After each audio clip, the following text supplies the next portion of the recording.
We interrupt our program to bring you this important message.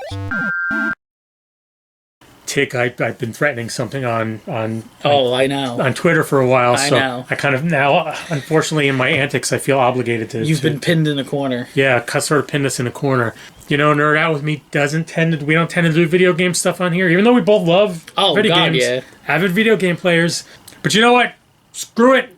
We're gonna do one. And since Eric is such a big Sega, I was a big Sega guy coming up. Everyone else had their Nintendos.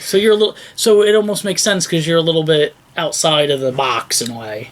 I'm a little bit something. He's a little bit. What's that song? What's that? I'm a little bit country. You're a little bit rock and roll. Yeah, that's what it says. Close enough. I had an NES. Went from NES to Sega. Yeah, I didn't have an NES until later. So when when the large portion of the population was playing NES, you were playing. I was playing the Sega Master System because it rocked, and I do not regret. I don't regret having the Sega over the NES at all. Oh, the Master System was awesome. You're here to bring a little bit of respect to the. I'm gonna bring some love to the Master System RPG scene. These are the 10 best Sega Master System RPGs.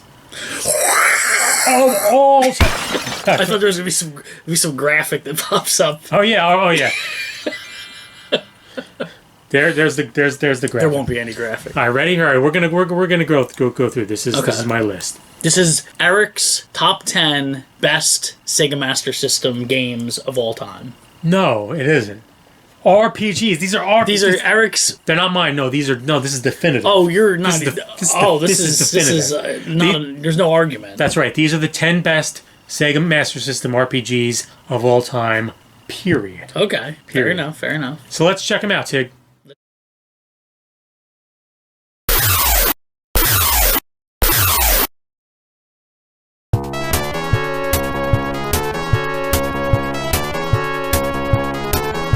Alright, so the first one here wasn't a super great game, but it was kind of alright. This was called Spellcaster. Ooh, yeah, it was released in 1980 in Japan, 89 in North America and in Europe. And this is sort of an Eastern-tinged action RPG game where you bounced around slinging spells at people and killing them, right? And this was one of your favorite? No. No, this was not one of my favorites. But in order to round out a top 10 on Master System, you have to include several things. It was okay. It's not a bad one. It's worth checking out for people who are into RPGs and are collecting for Sega Master System. And one interesting thing is that this actually did have a sequel on the Genesis that's much better known called Mystic Defender. Oh, okay, yes. And Mystic Defender was pretty decent. Again, that was sort of an action RPG. So that is number 10. Number 10.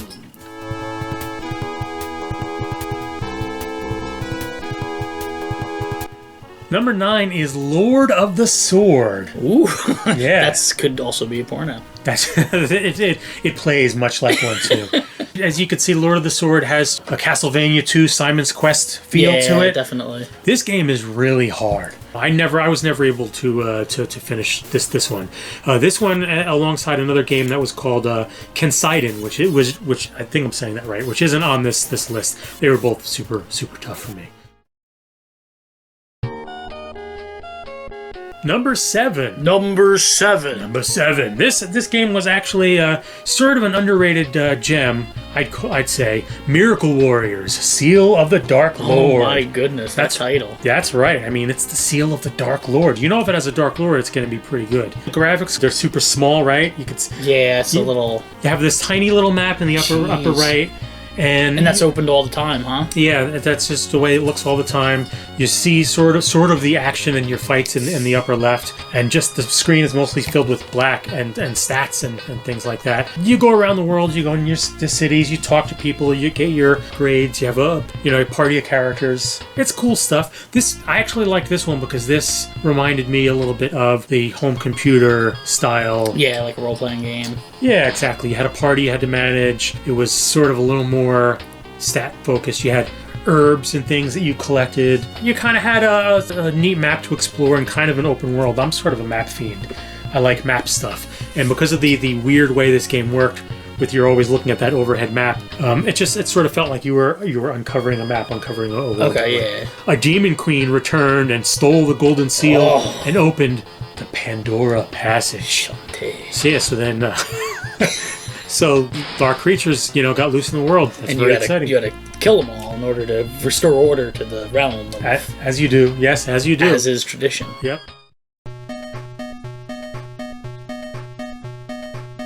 So, number 6. Number 6. 6. I finally remember watching a friend of mine play this one, Ys, The Vanished Omens, which we used to say Wise. Yeah, I was gonna say, I can see how a kid would have trouble pronouncing that properly. And this was kind of a big deal coming to the United States because it was like an event sort of thing in Japan. It was a big deal. Love it. Basically, the game, it starts off as a good classic RPG, right, where you're in your village and you talk to people and you go out into a dungeon. Go out, right. Then you come back and but the whole last third of the game, or maybe even the whole last half of the game, is just one really long dungeon. Really? It's got this weird fighting thing, as you can see, where you run into your enemies in order to fight them. So you're bouncing off them. It's really kind of weird. So that was one of those games that you looked forward to and then ended up being kind of a little bit disappointed? Yeah, I liked it because you were just hungry for games like this on the system at the time. And this was, just absolutely had to have stuff like this. But yeah, it was it's not one that I remember as a all-time classic. Number 5. Number 5 is a classic. A lot of people consider this game the best of this particular series. I disagree, but we'll get to that later. This is Wonderboy 3, The Dragon's Trap. This is a really cool game, and in fact, the whole Wonderboy series is really cool. Wonderboy 3 picks up exactly where Wonderboy in Monsterland leaves off. In Wonderboy and Monsterland, which we're going to get to, you defeat the enemy in the end, and that's the end of the game, right? But this one, wahaha, it's not what you actually think. It's not actually over. Yeah, and the enemy puts a curse on you, and you go from being the Wonder Boy into a Dragon Boy, and you can shapeshift, and you got powers, and it's this whole third person, it's nowadays they'd call it sort of a Metroidvania, Okay, yeah. Yeah, it's one of those sort of things. But it was a super cool game. The powers are cool. You shape can change into various types of monsters. And this was one of your childhood favorites? This was one that stuck with you? Definitely, and it still holds up today. This is a game where I think for people who are into retro gaming and they're going back to these games today, this is one of the ones where it has to be on your short list of get this game and play this game. One of the better designed ones. Definitely. Yeah, cool levels, cool everything. Good stuff. Also good stuff. Hey, wait, did we said number 5? I think we screwed up the number. I think we did. Well, the real number 5. The real number 5. The real number 5. Wow. Is Golvelius and the Valley of Doom. Jeez, these titles are amazing. They are amazing. Golvelius. Golvelius. Okay. Golvelius. What are you even talking about? I've never heard of it. As you can see, it looks a lot like The Legend of Zelda. Okay. Is it a knockoff? Are you trying to say that it was stolen from... Well, they kind of consider this the Sega Master System's take on The Legend of Zelda. I'll only slightly disagree for, a reason we'll get to with the next game. But it is accurate to say this is a lot like Zelda, right? Top-down game. The scrolling screens, screens get filled with enemies, and you have your little sword, and you poke your little enemies. Looks very familiar. It does look very familiar. Though this, as you can see, you uncover those little holes, the little cave holes that you jump into. Oh, yeah. And you talk to your people and get your power-ups and get your clues for whatever your next thing is. But it was pretty cool. It had a cool variety of locations. You had your desert area. You had your forest. You had your spooky graveyard. Oh, it was actually a really tough game too. Which is good. Yeah. And this is another one where I highly recommend people revisit this one if you're into classic gaming, especially if you like Zelda. The toughest bit about this game, though, especially back in the day, was it had that dreaded password save system. Remember that crap? That was a good and bad thing. It was mostly a bad thing. Now here's my question. Uh-huh. Did you beat this game? Yes, I beat this Very game. good. I beat this game legit. And I beat Goldelius in part by... Back in the day, you used to be able to call like the Sega line. There was this 800 number, the hotline. and if you asked them, you're like, "Can I get some helpful hints for this game?" And they would mail you what, like these days, would be like the hint page or whatever, Right. like Game Facts. Snail mail. It'd come in like a month or something like that. Yeah, and you'd get a little envelope, and it would be printed out like on 1 or 2 sheets of 8x10 paper. That's amazing. Yeah.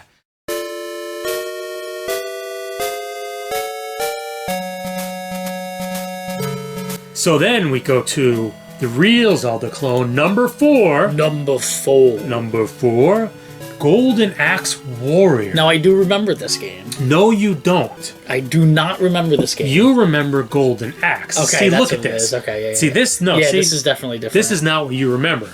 You remember the side-scrolling Golden Axe where the beat-em-up. Yes.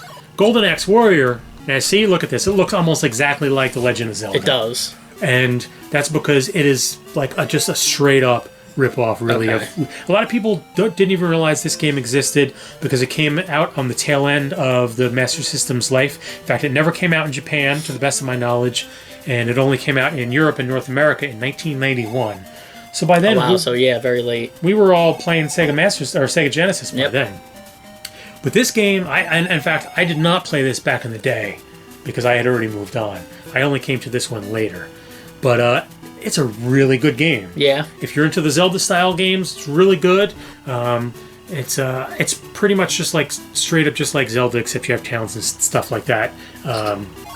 Definitely one to go back and check out. But if you're a game collector, unfortunately, this one also fetches some good money. So Really? So it's like almost, it's kind of rare? yeah, it's one of the more difficult ones to track down because it came out at the end of the system's lifespan.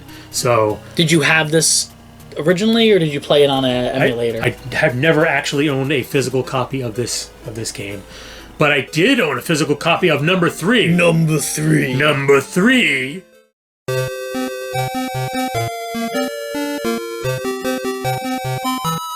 This is perhaps in my top 3 or 4 favorite games on the system, and one of my favorite games of all time, Wonderboy in Monsterland. Terrific side-scrolling action RPG game. Looks very nice. Oh yeah, it sort of has it has aspects of like Castlevania Simon's Quest, except not serious. It's a little more goofy. You can see look how pudgy and short your dude is. Right. It's so silly and cartoony, but it's terrific. One thing I really love about this game is there's just a lot of secrets, a lot of secret areas that you can find. Yeah, that's always good. There's actually even like a whole secret story that you can uncover. Well, Really? It's not really. That's kind of original for its time. Yeah, it was cool because the levels seemed like they were linear, but they weren't really. There were some branching paths, and in order to get the real true ending, you had to find these secret areas that were sort of interconnected throughout the game in order to get this special item to go beat the dragon in the end. The dragon that you beat in the end is a dragon who curses you. In the beginning?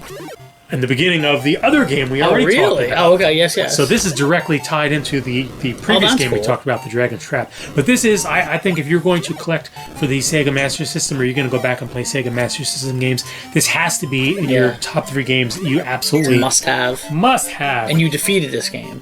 I defeated this game legit without even hits. As a kid. As a kid, yes. And were you the first one on the block as a kid to beat it? Well, obviously you were, because you were the only one that had this. I don't know anybody else like in my real world life who owned this game. The only other people I know who own this game are online folks I met online. Fair enough. Yeah, nobody I know had this game. But it was awesome, and I did beat it legit, and I beat it legit even again just a couple weeks ago, and it was super rad.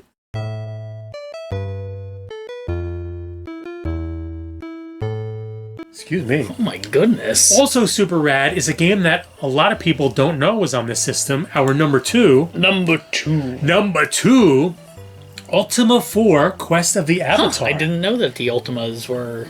Very few people realize that the Ultima games came out on the Sega Master System. What year did this come out? On the Master System, I believe this one came out in 1990, I think. Okay, so they were around the same time, right? Well, the originals are from the 80s. Okay, so it's a couple of years after. Okay. I don't remember exactly what year Ultima IV came out. Right. But I believe it was 1985 actually that it first came out on Apple computers. Okay. So it was 5 years later in 1990 Wow. it came out for the Master System. A lot of people don't realize it even existed. It wasn't very popular. It wasn't very big, but it's actually really good. As you can see, like it looks. I think it actually looks a little better than the PC version. I agree. This, for people who aren't aware of this, for you console players, this is like a hardcore computer role-playing game from the era. It's really tough. It's very open-ended. You can sort of go around, do what you want, see what you want. It's not really all about fighting. It's about uncovering, it's about, well, you know what it is? It's about the 8 virtues: honesty, compassion, valor, justice, sacrifice, honor, spirituality, and humility. Did you say honor twice? No, why would I do that? Maybe it's worth double. I don't know. No, it's not worth double. But this is a pretty cool one. Pretty hard to find for the system. Go ahead, you're gonna say. I was gonna say, did it play mostly the same as the PC version? Yeah, pretty much identical. This might be one of the one of the only times that happened, right? It was definitely an early one. There were a few other cases on the NES where the Wizardry series came out on the NES. The Ultimate games did come out on the NES as well. Yeah. And what was the Might and Magic games were also on the NES. So pretty much like those to me are like the at the time were the big, like the holy trilogy of PC RPGs at the time, and they were all on the NES. Screw you, NES people. It was on Sega too. But what the NES didn't have was our number one.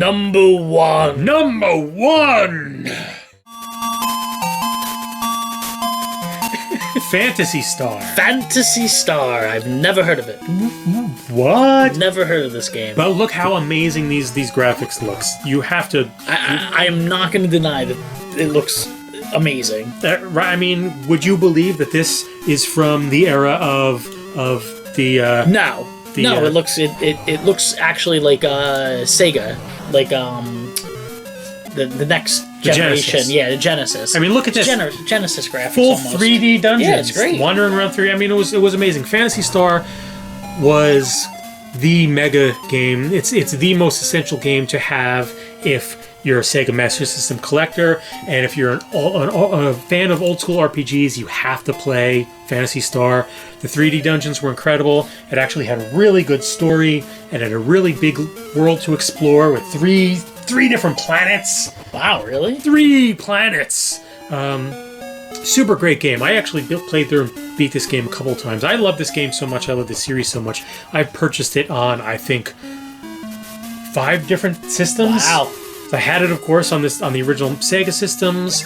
I had gotten a collection on the Xbox when it came out on there.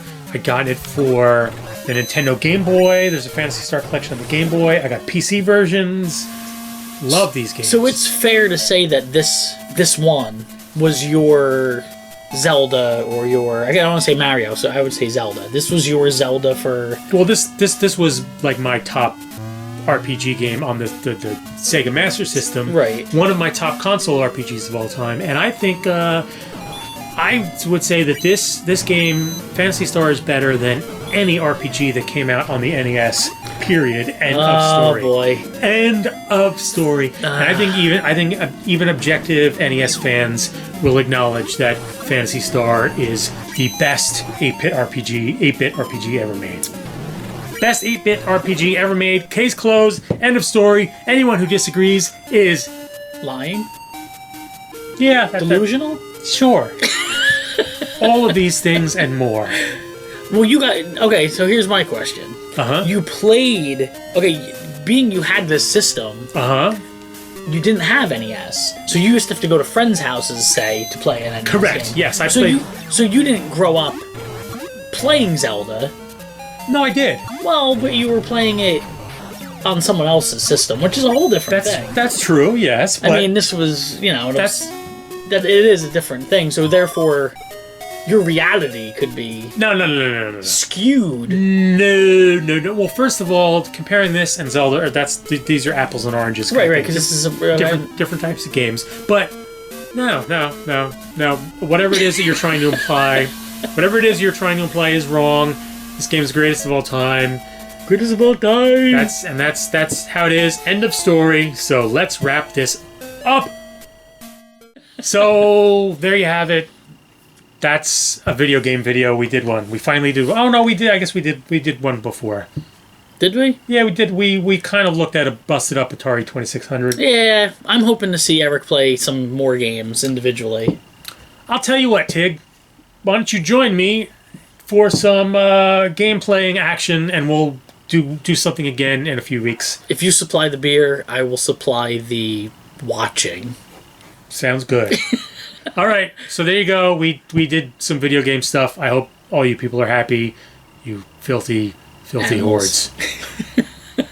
hordes. Hordes with a D. Hordes. Yeah, I don't want that to have been misheard. Bye. Bye.